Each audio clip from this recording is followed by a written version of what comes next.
everybody, it's Kim. Welcome back to my channel. I hope everybody's having a fantastic day so far. So I'm coming on right now to show you guys my second project share using the BeeBeeCraft items that they sent me to work with for this month. So before I go any further, I'm going to remind you guys that BeeBeeCraft's website, their affiliate, their YouTube affiliate link, as well as all the products that they sent me to work with will all be linked in my description box, which will be right here. So what I'm going to show you guys today, I worked with using these little bottles. I also made a project using these bales. Remember they sent this pack of 50 with these larger bales. And then I just put together a couple of these little pillow boxes so that I could show you guys a couple of things with those. So these little bottles are tiny, okay? These, and you can make little charms with these. So that's the first thing I'm gonna show y'all. I made just a little tiny charm. I had to use a little funnel, and I mean, it is so tiny. So I put a little screw on the top, and then you can put this on a bracelet, you can put it on a necklace. I'm gonna give this to Tanya, but I put a little, and you just have to be careful because depending on, you know, what size glitter you use, I actually had to use like a little, like a toothpick or something to push the glitter on because I did not realize the opening was not gonna be very big, and then I used some E6000 to get that cork glued down in there. So anyway, just a tiny little charm, and it can be used anywhere. But I wanna show you guys my other project. Okay, now I live at the beach, so this was kind of cool. I have an altered clamshell. So what I did here, and if you can see right here, it's just a little, using the bottle here for this altered piece, and you can like display this on an easel, but I sprayed the back of it and then put some glitter down in the back, and then used some of the sand like texture. You can use blue, you can use the sand colored. I just used the sand colored, but I left I'm going through this phase right now where I want everything to look natural. I want natural beauty to show through. So I didn't use any waxes or any, you know, strange colors of glitter or anything like that. And I say strange, but I mean anything that doesn't look natural.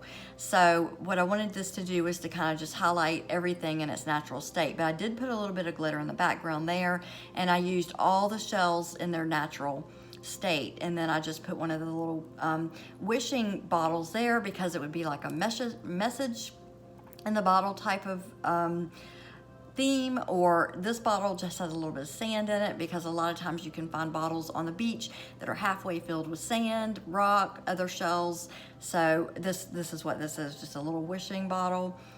This one has a little bit of sand in it, and then other shells here.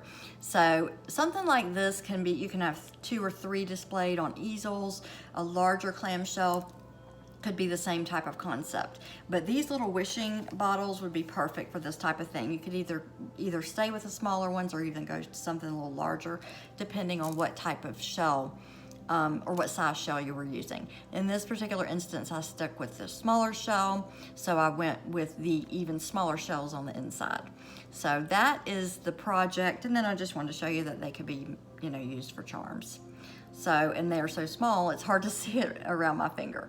So those are my 2 little projects showing you the little wishing glasses. But I do love the way this shell turned out. I think I'm gonna take it to my mom.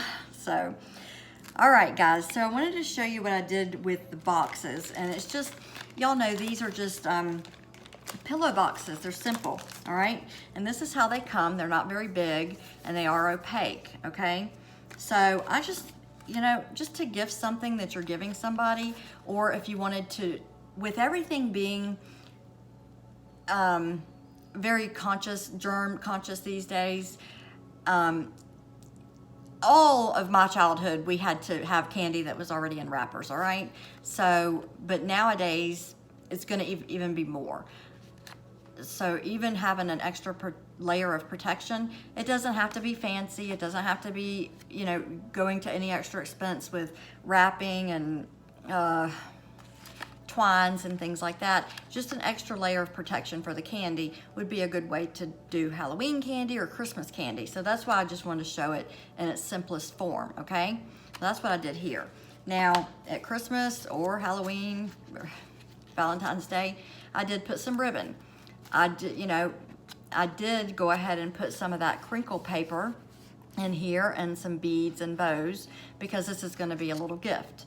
So this is just one way that you can do it. For kids or for older people, you might not want to do that. For a gift for somebody who, you know, can get through the bows and ribbon, you can add it. So either way, they work fine. This just adds, you know, it just adds a little extra protection, and this just adds a little extra, you know, surprise or element of surprise for the box. So that's how I use these little pillow boxes on those. And it's kind of self-explanatory, but these are nice to have for children or for older people. But you do kind of have to bend these and get them kind of bent and opened up before you can do anything with it. Make them a little pliable before you enter your items, and then bend it down. And then once you get them bent, they'll stay. See how I'm doing that? You kind of have to bend it into place. So once you have it like that, then you have the other opening, and then you can, you know, put your candy items or your charms or whatever item you want to. So they're not too big and they're not too small. So, which is what I like about that. So if you're going to, you know, put some little candy items in there, and they're pretty compact, easy enough to pack, something for the beach or something for, you know, travel, that kind of thing. So the last thing that I wanted to show you guys are how I use these bales. And of course, there are a million ways you can do that, but this is what I did with it. And I know we're a little early for this, but I couldn't resist. So I went ahead and made a Christmas ornament. Y'all remember I showed you the bag of Jenga pieces that my girlfriend gave me, and I couldn't resist. I was like, oh my goodness, I have to paint. So I got crazy with my glitter, and I spray painted it green, glitterized everything, and then I pulled out my tile because I'm all into the wood now. So I was like, tile. So I went ahead and spelled out joy, and I used the bale because I knew it would, you know, be substantial enough to hold up. And then I went ahead and got these little things over at Hobby Lobby, and these are just those little decorative hooks, but you could put, you know, ribbon on the top of this. And what I did on this for the joy was I inked around the edges of each of these, and I used the E6000. But on these hooks, I like that the bale has a big enough opening that you can use the hook, and then it gives it a little bit more, you know, just a fancier look across the top. So that's how I did the bale on this Jenga piece, because as you can see, it's thicker across the top. So you're actually holding this piece of wood and then 3 pieces of wood. So 3 smaller ones and 1 bigger one. So you could put ribbon across, you know, in the bale here, or you could use this hook here. So it just depends on where you wanted to put this, how you wanted to display it. You could put red ribbon. I just inked the edges with the red. So, but I do like, and I am gonna kind of show you that, I do like the fact that this is a large enough hole to, you know, you don't have to just stick with ribbon. You can, whoops, I'm sorry. You can go with something that's a little nicer than just ribbon if you wanted to. All right, guys, so that kind of covers everything for my second project share for BeeBeeCraft. I've used the bales. I've shown you the little glasses, or the wishing glasses. I keep calling them wishing glasses, but they are glass wishing bottles. And then I showed you the gift boxes. So again, everything that BeeBeeCraft provided for me is going to be linked in my description box. Until my next video, you guys stay safe, stay healthy, and find a smile in every day. And thank you to BeeBeeCraft for the opportunity to work with these products. I've had such a good time with this. I hope you guys check them out. All right, take care.